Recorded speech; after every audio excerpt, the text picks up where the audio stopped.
Switching, though, to Cleveland, in which I'm sure this will be outside of the hiring of a new head coach in a week or two. The last time we'll be talking about the Browns for a while. Thank God. Let's talk about the positive for Cleveland. Because yesterday, history was made. Myles Garrett, future first ballot Hall of Famer, no question about it, broke the all-time single-season sack record once held by the great Michael Strahan and the great, my guy, TJ Watt. Both had 22 and a half sacks. Myles Garrett got sack number 23 yesterday. And listen, I don't think we appreciate, because the fact matters, when anytime some of these records have fallen or will fall in the future, it's going to be inevitable. Well, there's 17 games now, where there's used to be 16. In some cases, it used to be 12 if you go way back in the day, like around the merger era, 12, 14 games or so. With that being said, when you contextualize it into two things. Number one, guys who have 21 or more sacks over the course of an NFL season. This is the number of pass attempts that the other teams have had against that. Well, let's show the numbers. It's stark. So we'll go from the bottom up. 2021 TJ Watt, quarterback, where this is pass attempts, 563. Again, this is guys with 21 or more sacks. 563 for Watt in 2021. Chris Dolman, God rest his soul, 561 in 1989. Michael Strahan, his record-breaking season at 01, 545 pass attempts defended. Jared Allen, 2011, 538. Mark Gastineau, 1984, 521. 1987, Reggie White, one of the greatest pass rush seasons ever, because the man had, 21 and a half sacks or something like that in 12 games. He's a minister of defense. He's one of the greatest defensive players, if not the greatest ever. 511. James Houston, 2014, 488. Myles Garrett this year, 487 pass attempts that he faced when he was on the field with the Cleveland Browns.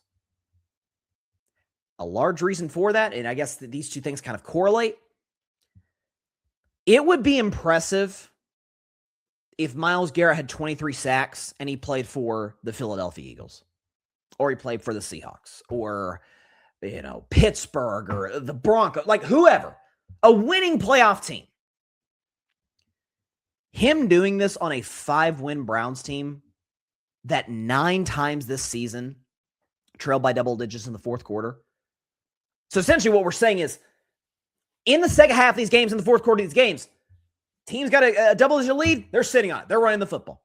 So Myles Garrett's not getting the requisite number of opportunities that T.J. Watt got in 21, Strahan got in 01, Reggie White got in 87, Gastineau in 84. Like all the great pass rush seasons in the history of the league. Jared Allen, 2011, he hasn't gotten as many opportunities as them, and yet he got more sacks than they did. It's kind of like last year when Saquon Barkley could have broken Eric Dickerson's record, and he almost certainly would have done it. People say, well, he played more games. Yeah, on less rushing attempts. Like, we got to contextualize these things. How many opportunities did the player get to break the record, to make history? Like, Logan Ryan was on the call, was one of the gentlemen on the call yesterday for CBS. Shout out to Logan Ryan, former Patriots champion. And he made a great analogy I think is apt to use for Myles Garrett, that it's like a Barry Bonds situation, where in Barry Bonds' prime, the fact that he was hitting 50, 60, 70 home runs, you can say steroids all you want. How many opportunities was this guy getting? Barry Bonds would get walked with the bases loaded. There has never been a player in the history of the sport that generated more just terror in pitchers and in opposing managers than Barry Bonds. So the fact that his numbers are what they are, despite not getting, Barry Bonds, was it, oh my gosh, I'm forgetting the pitcher's name. Was it Maddox? I forget. It was one of the all-time great pitchers mentioned something that Barry Bonds saw one good pitch a game.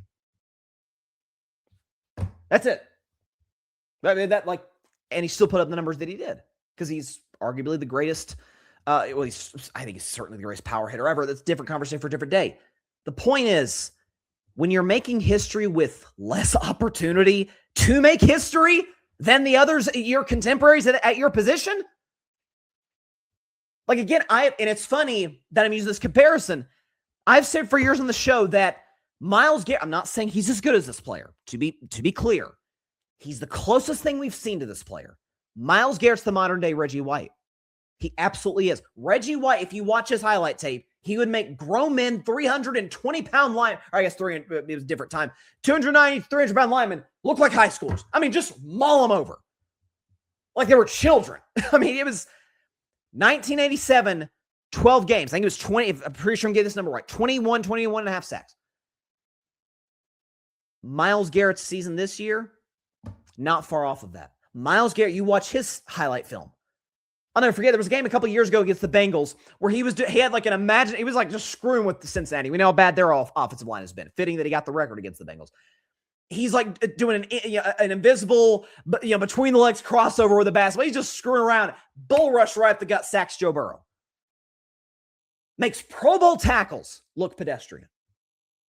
Like that is the mark of a truly iconic athlete, is when they make their contemporaries look ordinary, look like just, to use the Bill Parcells phrase, Jags, just another guy, or just a guy, depending on how you phrase that.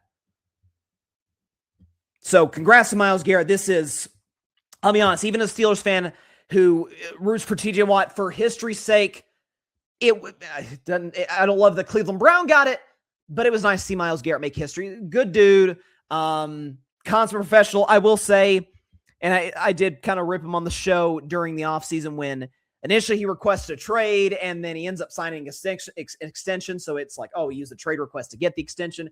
And then he releases, which I have no problem with. You get your money.